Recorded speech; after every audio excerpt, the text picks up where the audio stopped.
Okay, Chief Medical Officer of Health, Dr. Janice Fitzgerald. First off, good morning, and thank you for joining us for this exclusive interview here on the VOCM Morning Show. Oh, thank you for inviting me. Now, it's been a challenging 8-9 months, to say the absolute least. We're living in this new normal, trying to navigate through this second wave much of the country is now seeing, and as you've said, there's a tsunami at our shores just waiting to come crashing down. So first off, Dr. Fitzgerald, what is the most challenging aspect of leading the province through this tough time? I think right now the most challenging thing is that people are tired, and people want things to be normal, and people want things to go back to normal, and it's going to be a little while yet before we get there. And so I think for everybody the challenge is just trying to hang on and do what we need to do, and make sure that we're reducing our contacts as much as possible, sticking with those public health measures that have been tried and true of physical distancing and wearing your masks in public and all of that.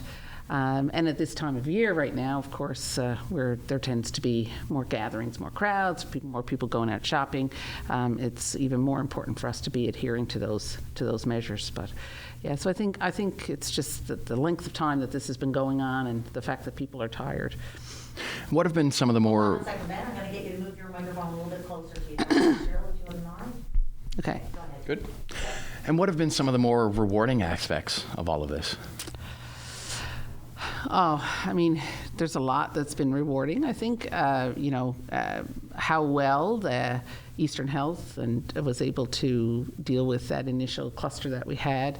I think how well people have taken that message that we've put out there and have, really taken that to heart, especially through that first part of the pandemic. See our cases go down, see our cases stay low. All of that has been quite rewarding for us as public health officials when we know that our message is getting out there. I think just the cooperation and the patience and trust that the public has put in us as public health officials is really quite rewarding. How disappointing were some of the comments, rumors, and nastiness that we see every single day online and that continues to circulate on social media? I know it's difficult, and I mean we know that social media is like this, right? It allows us to be anonymous and to not be accountable for what we say, how we say it, and to whom we say it.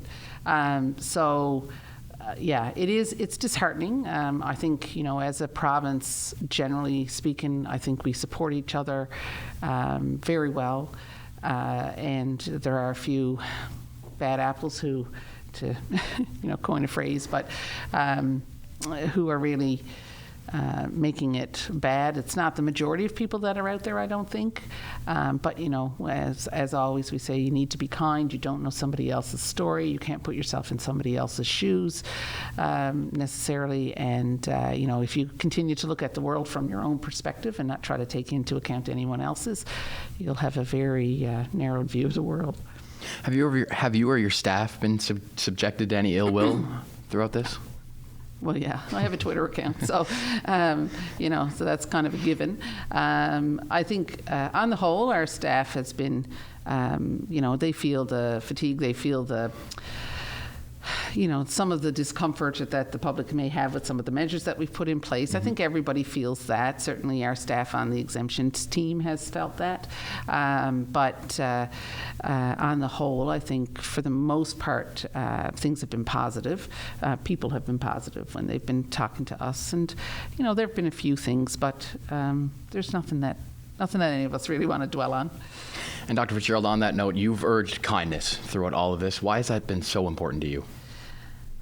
Because I think it's the only way forward, really. I mean, kindness is, we cannot get through this together without being kind to one another. The whole point of this, if you think about yourself or me, we're younger, we don't have health issues, or most of us don't. COVID is probably not going to be a terrible disease for us, but it will be a terrible disease for some other people. Right. And I think that we are doing all of this the fact that people are abiding by the public health measures and doing what needs to be done is a huge show of kindness and love for the whole world. And I think that's really important for people to remember. But if we're kind to people, then people respond in kind to you. You know, if you're not kind, then people aren't kind back. And we want people to be able to come forward. We want people to be able to avail of testing. I don't want somebody to think that I may have done something wrong to get this virus, and now but if I come forward, something bad's going to happen to me. That's not what we want out there. I want people to feel safe and secure in coming forward, in getting tested. You know, if you're a positive case, by the time you're a positive case, we don't care.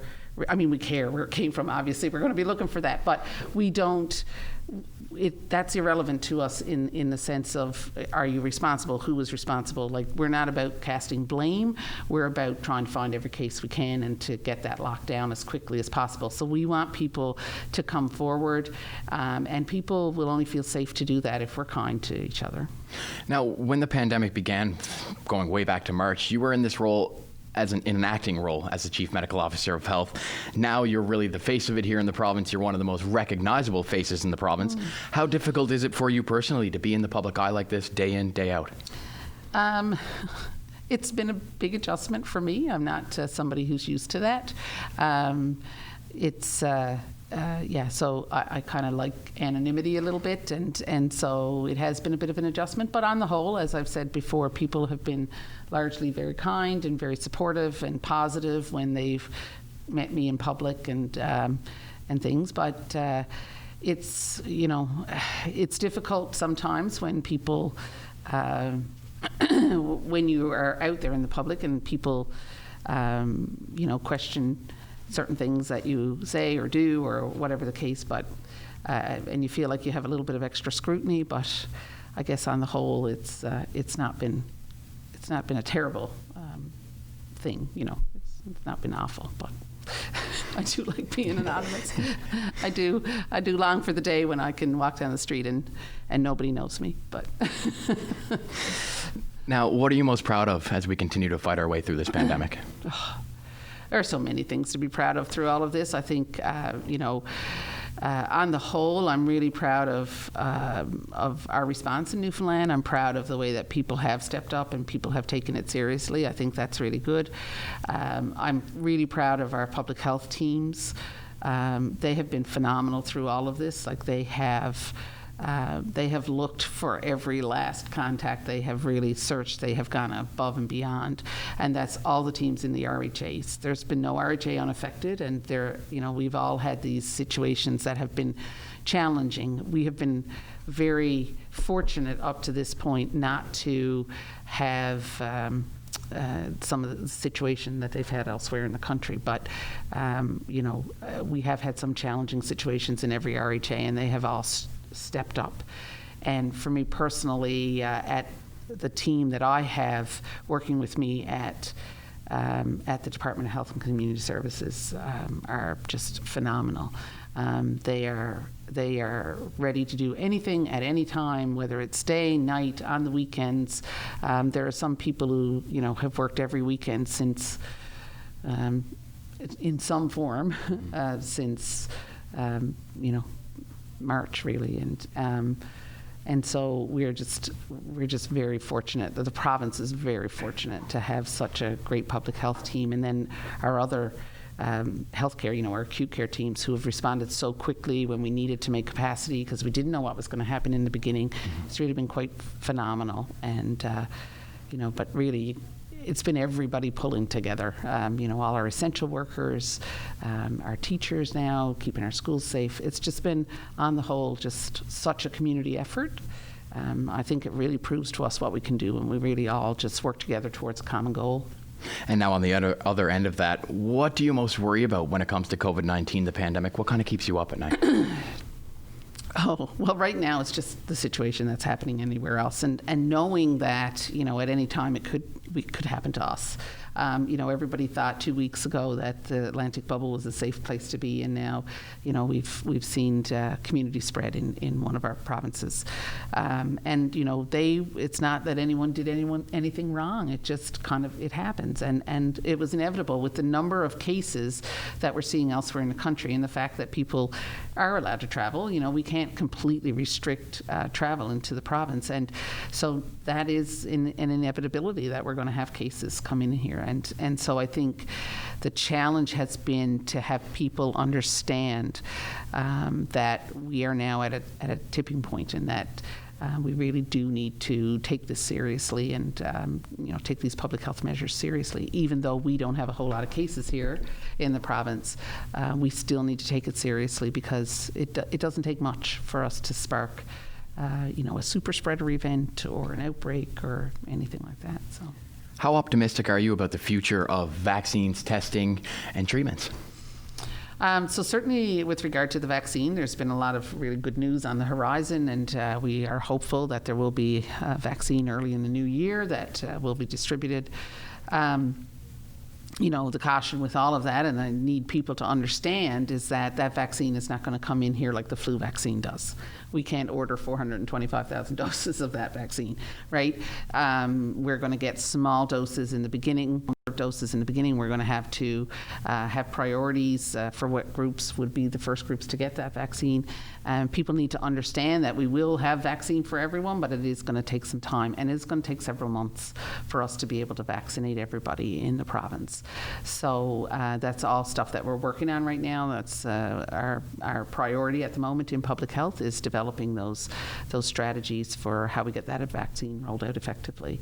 But it is going to be a slow process. So, and then so very hopeful, and we have 2 now that are on the horizon and very close, and then hopefully there'll be some more after that. And as you mentioned, it will still be a few months away. As the Chief Medical Officer of Health, how concerned are you about the other aspects of healthcare that may have been put on the back burner due to COVID-19? So it is that's a difficult situation, because you're kind of stuck, really, because you don't know what's going to happen. Like back in the beginning, back in March, we didn't know what this virus was going to do. We had that cluster that started. It came out fast and early, and we thought, oh my gosh, if this continues, like there's going to be a lot of really sick people. We're going to really have to make sure we have capacity here. And so we responded as if we had a big thing that was coming in, and that we were going to have to deal with something like China was dealing with, or Italy was dealing with, and so we had to make those moves that we made. There was no way that we couldn't, because if you overload healthcare with COVID cases, then it's not just COVID that doesn't get the care, right? It's everybody. So it's a balancing act that unfortunately resulted in some of the delays and postponements and things that it did. And the healthcare system has been diligently working to try to get back to from there, and to make sure that people are getting those delayed procedures. It's obviously not something that it's not ideal, but this was an unprecedented situation that we were dealing with, and we had to do the best we could with the information that we had at the time.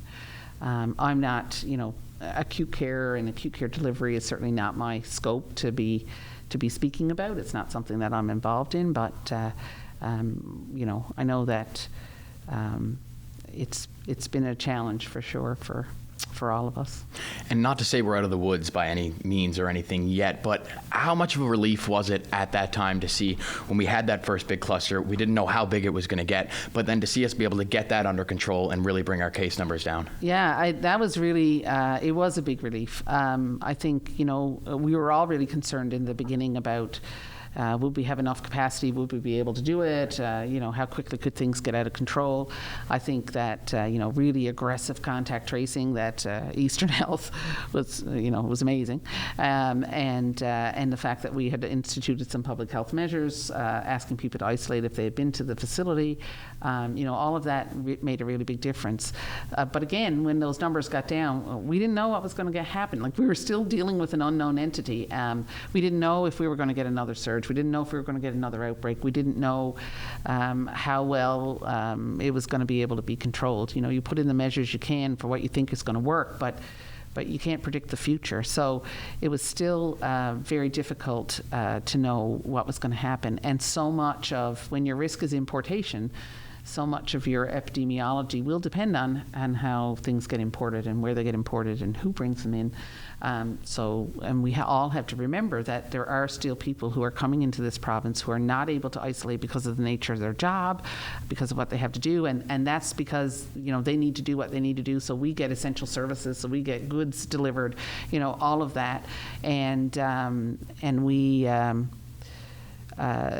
so through no fault of their own, they can become exposed to these viruses, and so importation can happen in the most innocent of ways, really.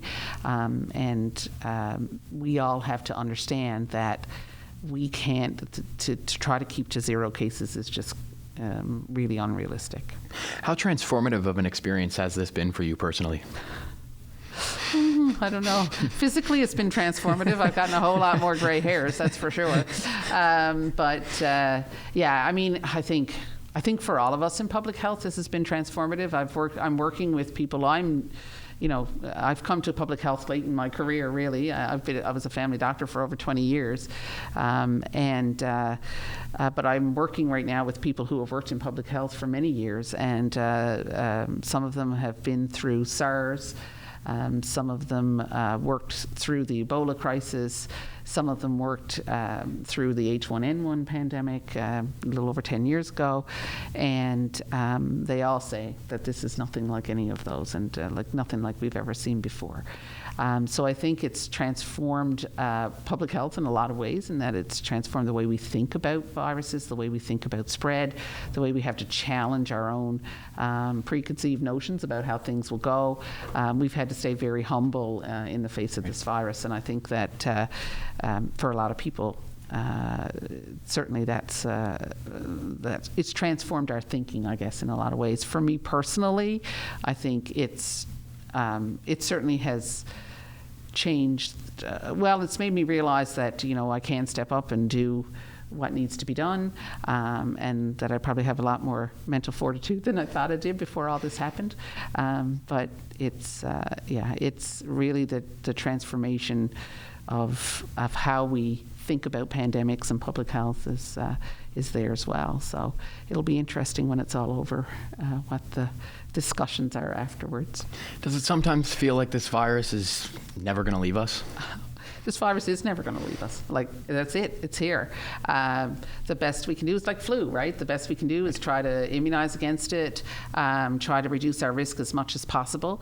If we have enough people vaccinated, if that vaccine gives us immunity that's long-lasting, then hopefully we won't see as much of it. But just like measles, which we vaccinate against, the world sees measles every now and then. There's very few. We have been very successful with some diseases in eradicating, but there are some that we still see cases of all the time. So, COVID is going to be with us, and it's very unlikely we'll be able to get rid of it completely, and we'll probably have outbreaks of it in the future going forward.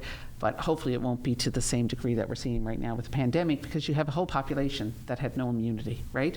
That's going to be different if we have vaccines and things like that. So, Dr. Fitzgerald, when it comes to rotational workers, that's been a very contentious issue here in the province since the onset of this pandemic. We hear so many of the concerns from rotational workers, their families, the abuse online. And we know there is some kind of update coming around point of entry testing within the next few days or the next week, hopefully. But how difficult has that aspect of this pandemic been in trying to deal with rotational workers, understanding their concerns, but also trying to keep the public safe here in Newfoundland and Labrador? Yeah, public health, it's all about balance, really. It's all about balancing, the overall health of the population with the effects that some of your measures may have on individual people. And for rotational workers, I think we have to realize that these people are doing what most of us are doing, which is trying to put food on the table and keep a roof over their heads. And sometimes you have to go away to be able to do that. And so they have certainly, I think for the most part, I think rotational workers have been coming back and they've been following the rules. I think if they weren't, we'd probably be in a different place. But they have been following the rules, and they have been, they've sacrificed a lot to keep our province safe, and we need to remember that. Vilifying them online it doesn't help anyone. It certainly doesn't help us as a province when it comes to trying to reduce our risk for COVID-19, because as I said before, if people feel that they're going to be treated unfairly by coming forward, then that may make some people not want to do that, and we certainly don't want that to happen. I think they are. I can only imagine. I think that rotational work in the best of times is a difficult way to live your life. And that's my personal opinion. I certainly wouldn't want anyone to think I was, some people choose that and that's okay. But I would imagine that that's even, I can only imagine how much more difficult it is that this pandemic has made it. At the same time, we do know that importation is our biggest risk. We do know that a lot of the places that these people are working, a lot of the provinces that these people are working in right now are seeing rising numbers of cases. We do have to try to balance that risk. And I hope that we've come down at a happy medium where we are right now. And with regard to point of entry testing, it's not going to give us the information that we really need to be able to safely have people just get a point of entry test and then not have to isolate. That's not really a place where we want to be right now. And Dr. Fitzgerald, your wishes to the residents of this province as we are now just 4 weeks away from Christmas. Oh, my wish. So I hope and wish that people will try to remember as much as possible these public health measures that we've put in place or that we've asked people to follow, to reduce your contacts as much as possible. Avoid any of these gatherings that are outside of those close, consistent 20 people, we say, for the Christmas season. And I know we talked about it in terms of the Christmas season, but I think with what we're seeing right now, what's happening in Halifax, and I think we need to really think about that close, consistent 20 even now, and that you keep those numbers down as low as you can. If you're going to work, you're getting contacts at work. If you're going to school, you're going to have contacts at school. And so then if you also then have those a huge range of social contacts, if you're going out, to dinner one day with this group and then to a bar the next day with this group, in addition to having two different groups of people, you've also got all the other people in those facilities that you've been in contact with. And we're seeing in some areas of the country people having 50, 60 contacts, and that's a lot. It's bad for if you have COVID or if you've been in one of those situations and COVID is there. It means COVID can spread quite easily through that situation. But also it makes it much more difficult for public health to be able to do their job, because if they've got to follow up with every one of those contacts, get every one of those contacts tested, and then if you have a significant number get positive, then they have to do all of that for every one of those. That certainly it uses up a lot of capacity in public health, and so we've got our layers of protection we talk about. We've got our travel restrictions, then we've got quarantine, then we've got masking and distancing, and distancing first and then masking and washing your hands and doing all those personal measures that you have to do, staying home if you're sick and all that. But then at the end of that, if we got a case, then it's that rapid contact testing and tracing and testing that is sort of that's our fail-safe, right? If that then gets overwhelmed, then we're in a situation where it's difficult to control. So it's really, really important for people, and we've seen this. I've talked to people across the country, and it's the number of contacts that people have that's really been challenging. So we really need to work on reducing that. Chief Medical Officer of Health, Dr. Janice Fitzgerald, thank you for joining us for this exclusive interview on VOCM. Thank you.